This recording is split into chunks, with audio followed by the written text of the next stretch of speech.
देहि सौभाग्यम आरोग्यम, देहि मे परम सुखम, पुत्र पौत्रादि समृद्धि, देहि मे परमेश्वरी। नमस्कार दोस्तों, आज के इस वीडियो में हम सुनेंगे संतान सप्तमी की व्रत कथा। संतान सप्तमी को ललिता सप्तमी, मुक्ता भरण सप्तमी और अनंत सप्तमी के नामों से भी जाना जाता है। भाद्रपद माह के शुक्ल पक्ष की सप्तमी तिथि को संतान सप्तमी का व्रत किया जाता है। इस व्रत को करने से तथा व्रत कथा के श्रवण करने मात्र से ही संतान को सभी प्रकार के सुख की प्राप्ति होती है। निःसंतान दंपति को संतान सुख प्राप्त होता है और संतान के जीवन में यदि कोई बाधा, विघ्न या परेशानी हो तो वह भी दूर होती है।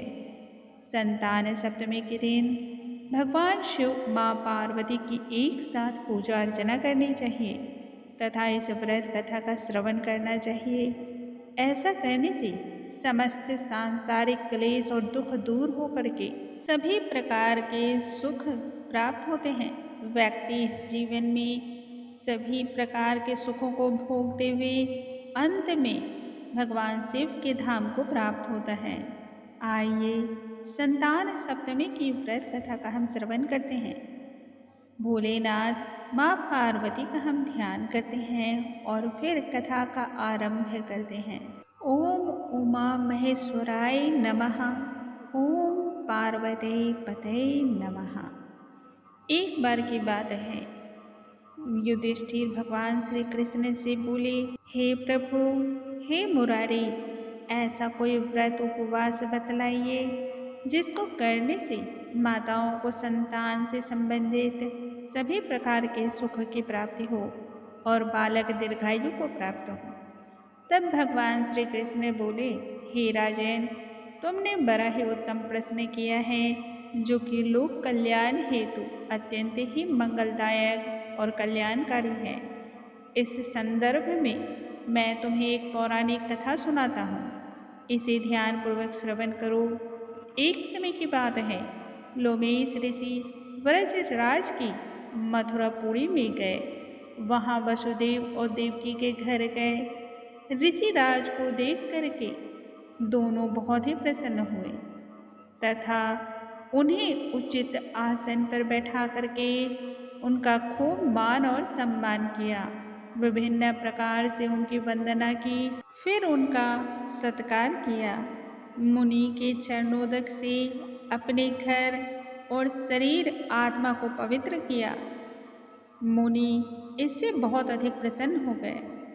तब लोमेश ऋषि कहने लगे, मैं तुम दोनों की श्रद्धा भक्ति को देखकर बहुत प्रसन्न हूँ, इसलिए मैं तुम्हें एक ऐसी कथा बतलाता हूँ जो कि तुम्हारा हितकारक है।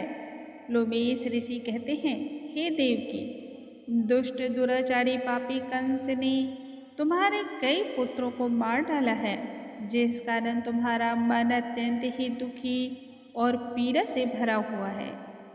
इसी प्रकार से राजा नहुष की पत्नी चंद्रमुखी भी दुखी रहा करती थी, लेकिन फिर भी उसने संतान सप्तमी के व्रत का विधि पूर्वक पालन किया।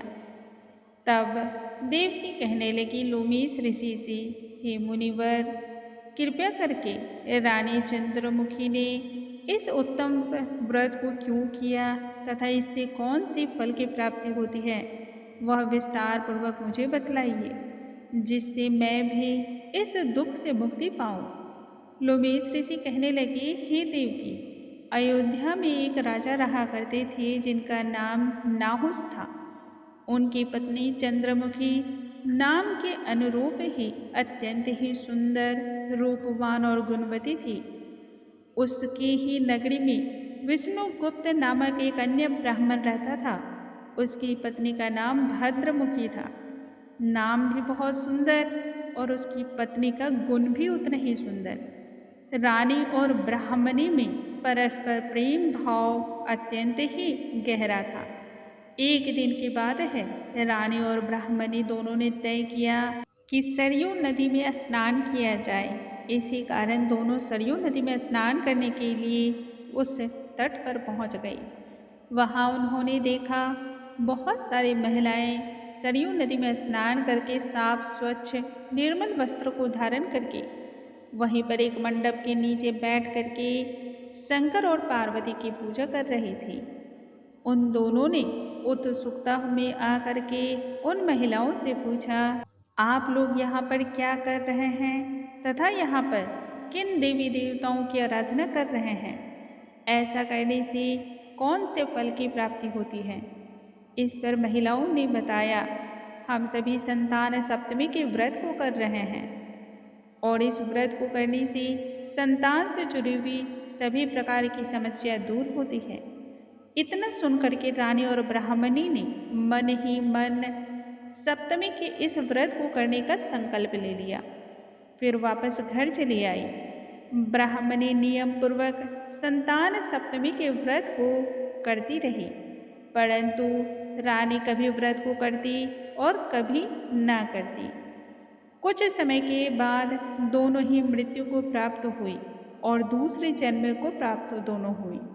अगले जन्म में रानी बंदरिया और ब्राह्मणी मुर्गी की योनि में जन्म को मिली।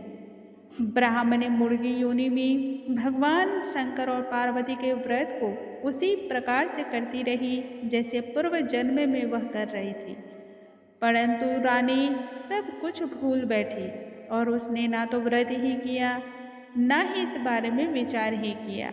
बीते वक्त के साथ साथ उन्होंने अपने देह का त्याग किया और फिर तीसरे जन्म को पाया। इस जन्म में ब्राह्मणी को मनुष्य की योनि प्राप्त हुई। ब्राह्मणी ने एक ब्राह्मण के कन्या के घर में जन्म लिया और उसका नाम भूषण देवी था तथा उसका विवाह गोकुल के ब्राह्मण अग्निशील से किया गया।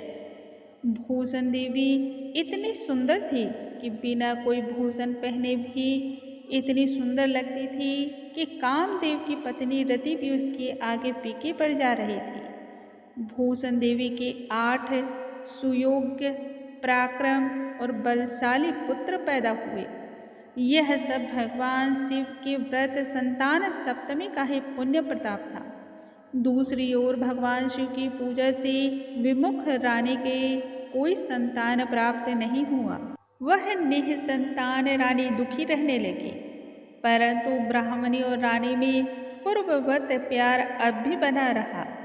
रानी जब वृद्धावस्था को आई तब उसे गूंगे, बहरे और अल्पायु का एक बेटा प्राप्त हुआ।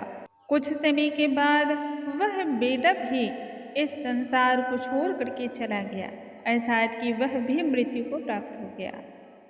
अब तो रानी और भी अधिक दुखी रहने लगी। रानी के मन में ब्राह्मणी के बेटे को लेकर के ईर्ष्या उत्पन्न होने लगी। ब्राह्मणी ने रानी के दुख संताप को दूर करने के लिए एक दिन अपने 8 पुत्रों को रानी के पास छोड़ दिया। पाप के वशीभूत होकर के रानी ने लड्डुओं में जहर मिलाकर के ब्राह्मणी के 8 पुत्रों को खिला दिया, लेकिन इससे बालकों का बाल भी बाका न हुआ। यह देख करके रानी इस रहस्य को जानने को उत्सुक हो उठी। रानी ने ब्राह्मणी के आने के बाद उसे सारी बात कह सुनाई। इसके साथ ही यह भी पूछा कि हे ब्राह्मणी, तुमने ऐसा कौन सा पुण्य कर्म किया जिससे तुम्हें 8 सुपुत्र प्राप्त हुए और वह सभी दीर्घायु, बलशाली, पराक्रमी हैं तथा उन पुत्रों का बाल भी बाका न हुआ।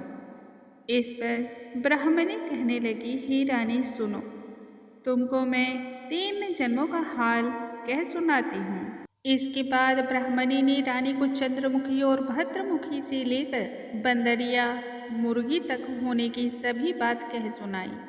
साथ ही कहा, तुम्हारे ऊपर जो भारी संकट है उसका कारण भगवान की पूजा से विमुख होना है। यदि तुम संतान सप्तमी के व्रत को पूर्ण निष्ठा और श्रद्धा पूर्वक करो तो इससे तुम्हारा संकट अवश्य ही दूर होगा। भूषण देवी के मुख से यह बातें को सुनकर के रानी को पूर्व जन्म में किए संकल्प का याद हो आया तथा वह पश्चाताप करने लगी। ब्राह्मणी के पैरों पर गिरकर क्षमा मांगने लगी और उसके बाद उस दिन से रानी ने नियम पूर्वक संतान सप्तमी के व्रत को किया। इस व्रत के प्रभाव से रानी को बहुत जल्द संतान का सुख प्राप्त हुआ। लोमेश ऋषि फिर आगे कहते हैं, हे देवकी, इसलिए मैं तुमसे कहता हूँ कि तुम्हें भी इस पुण्य प्रताप के व्रत को धारण करना चाहिए। विधि पूर्वक इसे जरूर करना चाहिए। ऐसा करने से तुम्हारे सभी कष्ट दूर हो जाएंगे। इतना कहकर के लोमेश ऋषि अपने धाम की ओर चल पड़े। समय आने पर देवकी ने संतान सप्तमी के व्रत को पूर्ण निष्ठा और श्रद्धा के साथ किया, जिससे मैं उत्पन्न हुआ। इसलिए सभी को संतान सप्तमी के इस व्रत को अवश्य ही करना चाहिए। जो व्यक्ति इस व्रत को धारण करता है उसे सर्व प्रकार के सुखों की प्राप्ति होती है और सभी प्रकार के उसके साथ मंगल कार्य पूर्ण होने लगते हैं। बोलो भगवान शिव की जय, माता पार्वती की जय। दोस्तों, आज के इस वीडियो में हमने सुना संतान सप्तमी की व्रत कथा। कल आगे की कथा के साथ हम फिर से मिलेंगे। तब तक के लिए नमस्कार।